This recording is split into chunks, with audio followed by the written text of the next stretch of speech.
This is the GIS Evening Report for Thursday, March 28th, 2024. I am Sherry-Ann Noel. In the headlines, Grenada goes into this weekend's Carriacou Games with a 62-member team as the country plays host to the 51st staging of the regional event. Details to this and more after the break. Get ready to witness the ultimate showcase of talent, speed, and determination at the 2024 Carriacou Games. This prestigious event brings together the best young athletes from across the Caribbean, competing for glory like never before. With the motto, many people, one region, celebrating athletics, Carriacou embodies the essence of Caribbean unity through sports, igniting a flame that illuminates the future of sports in the region. Don't miss out on this incredible event, taking place at the Carriacou Athletic Stadium from Saturday 30th March to Monday 1st April 2024. Get your tickets now at Grenadian Optical or visit gotofed.com and secure your spot to be part of this extraordinary celebration of athleticism. Welcome back. The Grenada Athletic Association on Thursday presented Grenada's 62-member athletics team for the 51st staging of the Carriacou Games in Grenada, March 30th to April 1st. The team consists of 16 females and 17 males in the under-17 category, and 11 females and 18 males in the under-20 category. The 2024 Carriacou team is managed by Dennis Williams and assistant manager Kathleen Victor. Head coach is Mr. Wayne McSween, throws coach Paul Phillip, and Kurt Felix, coach of the combined events, along with coaches Lee Coffey, Naid Simon, and Donisha Broffett. During the presentation of the team, Dr. Valma Jessime, CEO of the 1721st Century Cures, presented a check for $10,000 to President of the Grenada Athletic Association, Conrad Francis, along with $15,000 worth of products for the athletes. Still with Carriacou-related news, the Traffic Department of the Royal Grenada Police Force is enforcing strict traffic regulations for the Easter weekend to ensure a smooth flow for the 51st Carriacou Games. During a press conference on Wednesday, a comprehensive plan was outlined by ASP Randall Batiste, officer in charge of the Traffic Department. It outlines parking and no parking areas, streets designated as one-way and emergency routes. ASP Batiste said, unlike previous activities held in the stadium, parking in the environs is limited due to ongoing work at the cricket stadium. For the Carriacou Games, only persons with authorized passes, motor vehicle passes, will be permitted and allowed to park at the stadium and its environs. So I just wanted to get that out of the way so the general public will be aware, and we want to encourage the persons who don't have that particular authorized pass to avoid coming to the stadium with your vehicle with the expectation of getting a pass, because it's just not practical. And by you complying to such will limit any form of unnecessary obstruction and traffic congestion. Access to the designated parking areas will be granted to only those providing proof of authorized access credentials. The VIP and VVIP will park at the concrete car park right here at the Kirani James Stadium. The athletes, the vehicles that will be transporting the athletes will park at Gate 6. And those of us who are not familiar with Gate 6, I'm speaking of the area where the cricket nets are at the cricket stadium. The officials will also park at Gate 6. On entry to Gate 6, the officials will make an immediate left in that grass area there. So that's where the officials will park. Adjacent to the concrete parking area at the Kirani James Stadium, we have a dot and grass area there. That area will be also utilized to park persons from media houses, so, caterers, and all other persons with authorized motor vehicle passes will park at the Wesley College Plain. A number of streets and roads will be designated for no parking on the days of the games. We have Melville Street. The entire Melville Street will be no parking. Queen's Park Public Road, Cherry Hill Public Road, Mount Rush Public Road, River Road Public Road from its intersection with Cemetery Hill to the area close to Postal Lumber Yard will be no parking, and we look forward to the public compliance in that regard, because we expect a heavy flow of vehicular and pedestrian traffic along those roads, and those roads are two-way roads, and we all know they are not so wide. So if any vehicle parked at any given time on any one of those roads, we will have obstruction and congestion. So we really look forward to strict compliance from the motoring public as it relates to adhering to the no parking roads. There will also be some one-way roads during the games. So Cemetery Hill will be one way towards Old Fort direction. Old Fort Public Road will be one way towards Lucas Street direction. Montrose Public Road will be one way from its intersection with the Stadium Ring Road. During the games, Humbag Bridge will be one way from River Road direction. Parking will be made available to the public at various locations of no more than 5 to 10 minutes from the stadium. On Saturday, Sunday, and Monday will be the Grand Mall playing field, the Tantin playing field, and the Old Trafford playing field. For Sunday and Monday, there is possibility there might be 2 additional parking areas to complement those 3 that I mentioned, and that will be the top of the bus terminus and the Ariza car park. This is yet to be confirmed, but the organizing committee is in dialogue and conversation with those 2 relevant authorities, and once that is confirmed, the public will be made aware.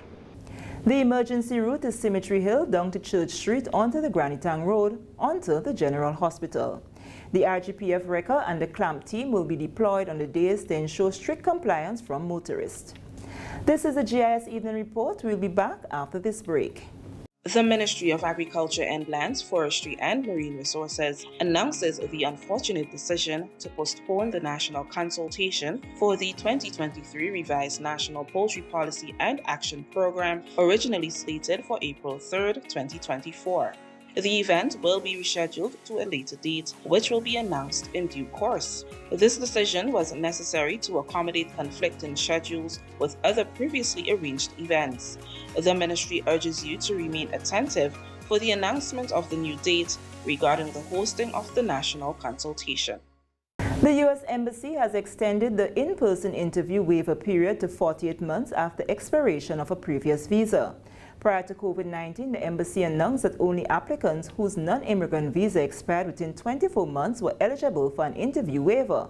And in 2021, due to the pandemic and the travel restrictions in place, it was temporarily extended to 48 months until December 31, 2021. On Wednesday, the embassy facilitated a live broadcast on Facebook to update applicants of changes made to its waiver program effective January 2024. Vice Consul Samantha Gillion explained the significance of the program and highlighted who can benefit from the interview waiver. Applicants with a previous non-immigrant visa, except for one of the B visas, are now potentially eligible for interview waiver for any type of visa, including renewal of the current visa type. So for example, someone who previously was issued an F1 visa can now qualify for interview waiver for an H1B visa. Neither prior travel to the U.S. under the visa waiver program with ESTA approval, nor prior issuance of a B visa qualifies an applicant for the interview waiver program for any petition-based visa. So someone who previously had a B1, B2 visitor visa would need to interview again for an F1, a J1, or an H visa. However, if you previously had an F1, a J1, or an H visa, then you qualify potentially for interview waiver for any of those petition-based categories. Children under the age of 14 and adults above age 80 are potentially eligible for the interview waiver.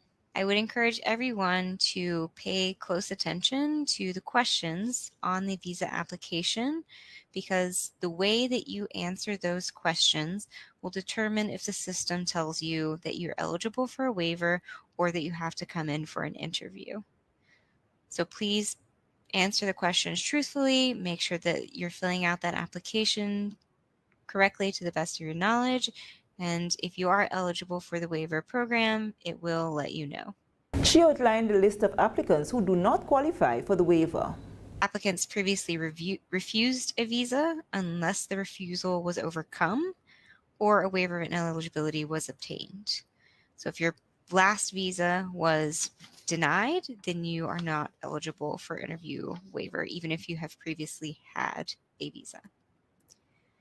Applicants requiring further administrative processing, applicants who've changed nationality since their previous visa was issued, applicants that have had a date of birth change. So if your document previously had an incorrect date of birth and you've updated it with your new passport, you will have to come in order to show documentation of that change. And applicants previously issued a visa at a different post. So if your last visa was issued in, say, Trinidad, then you'll need to complete an interview in Bridgetown if you're applying here. Once eligible for the waiver, no appointment is needed. More details can be obtained from the U.S. Embassy's website or Facebook page. About 900 Grenadians benefited from the free eye care services that were provided this week by the Alliance of Jamaican and American Humanitarians, a California-based humanitarian organization. The team conducted eye exams for conditions such as glaucoma and cataract, distributed glasses to those in need, and ensured that individuals diagnosed with glaucoma received a year's supply of necessary eye drops. The clinic, which was held at the Youth Center, commenced on Monday, March 25th and concluded on Thursday, March 28th. President of the Alliance, Joan Crawford, told the Government Information Service the numbers surpassed their expectations. I can tell you this, I do mission to Jamaica, and I've been doing that for about 20 years, 12 years with our organization, but we do many different areas, surgery and what have you. This is an eye mission. One of the surprising things is that we had planned to see 200 people a day. We did not expect to come and see over 1,000 people the first day. So what we did was, we were planning to see 200, so we gave out all the tickets. We had tickets for Monday, Tuesday, Wednesday, and Thursday. And we gave everyone tickets for each day and tell them to come back.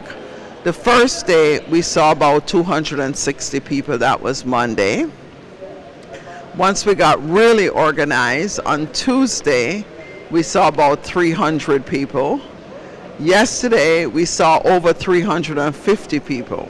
A number of Grenadian healthcare collaborated with the Alliance. The President spoke on those who have made the initiative possible. Our team consists of 5 optometrists. I am here as a president of the organization. All it means is more work. And I have the vice president of medical, which is Mrs. Gloria Blackburn. She's here registering. And we have quite a few people on the ground here, retired nurses, support staff that are helping also. Some of the people have their spouse, like Mr. Vincent's spouse is here, she's a nurse. So we have people who live here who are helping to support. Grenadian Roy Vincent is the mission's organizer. He said that it is his aim to get the Alliance to pay a yearly visit to Grenada. My plan is working with IOSA. I'm now on the board of IOSA, so I can help influence that, is to get us to come here once a year, probably step up what we're doing, bring in more doctors, not just eye care doctors, but internal medicine, physical therapy, that sort of thing. So bringing a variety of services, so stepping up what we do, and then go out to the parishes. So one of the problems is that we're just based here, so everybody came here. If we go out to the parishes, we have more manageable numbers on a daily basis. We take our final break. We'll be right back. I'm a VIP. I'm a VIP. I am VIP. I am vaccinated. I am immunized. I am protected. Our children and nation depend on vaccination for immunization. Childhood vaccination is national priority. It is their protection from disease and sicknesses. Let's all be VIPs and safeguard our beautiful Grenada. I am DJ Blackstorm and I am a VIP health champion. Be a VIP like me. Let's all be VIP champions. A message from the Ministry of Health, Wellness and Religious Affairs, Be a VIP Childhood Vaccination and Immunization Campaign in collaboration with UNICEF and the Pan American Health Organization. Welcome back. The Grenada Sustainable Development Trust Fund has embarked on a crucial venture in collaboration with the Caribbean Biodiversity Fund under its Caribbean Regional Architecture for Biodiversity (CRAB) project. The aim is to conduct an in-depth assessment of Grenada's protected areas and endemic species, striving to understand and preserve the rich biodiversity of the region. As a non-governmental organization dedicated to addressing climate adaptation issues in Grenada, the GSDTF operates in tandem with governmental bodies and other NGOs. The modus operandi involves providing grant financing to local entities with viable project proposals aimed at conservation and adaptation efforts. Jennifer James is the CEO of the GSDTF. The CRAB project was designed to contribute to the development of sustainable and sufficient resources for the conservation of ecosystems in the Caribbean. Our expectation of this internship is to provide Alyssa with an opportunity to implement some of what she has acquired academically through the pursuit of her natural resource management degree. We hope in part to better understand some of the challenges that we face here in Grenada as it relates to our protected areas and the interaction of the communities within those areas and how they may challenge or facilitate the continuance or the proliferation of the endemic species residing within those protected areas. We hope to give Alyssa an opportunity to visit those areas and to get a greater appreciation for what our landscape in Grenada looks like and the biodiversity, the rich biodiversity that resides here on mainland Grenada. Alisa White, a dedicated intern hailing from Barbados, brings her expertise to the forefront as she spearheads a study dubbed Grenada 101. Designated protected areas and endemic species, armed with a bachelor's degree in marine biology and a master's in natural resource management, Ms. White's mission involves documenting the existing protected areas, elucidating their management plans, and identifying the challenges hindering effective conservation efforts. The project wants to align with the CUMA Montreal Global Biodiversity Framework, particularly Target 3 and 4, which looks at the conservation of 30% of land areas and 30% marine areas, and in turn also the recovery of threatened species. We actually discussed countries that actually do need help in terms of biodiversity conservation, and he actually pinpointed Grenada as one of the top ones he feels needs a lot of help. Although they just had a national ecosystem assessment done, he still feels like more intervention will be needed, and to produce this project for Grenada will actually benefit the country a lot. So that is why we came down to go with Grenada.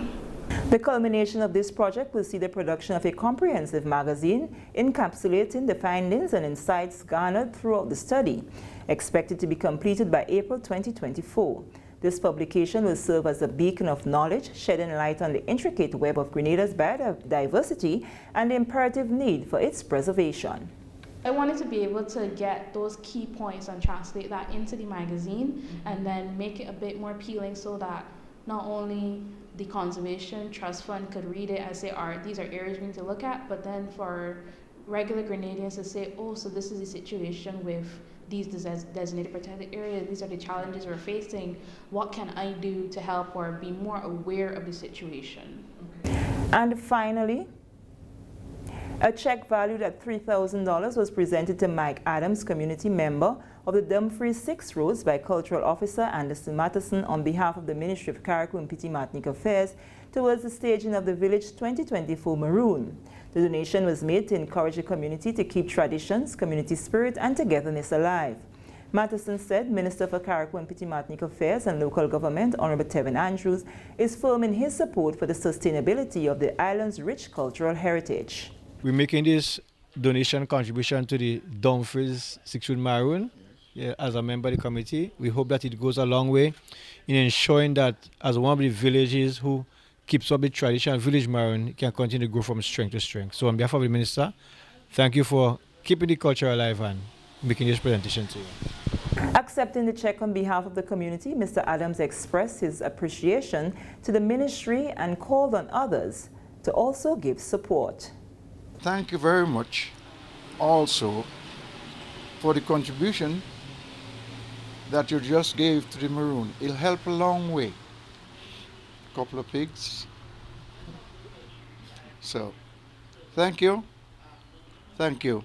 6-Wood Maroon is on the 5th of April. It's a bit early this year.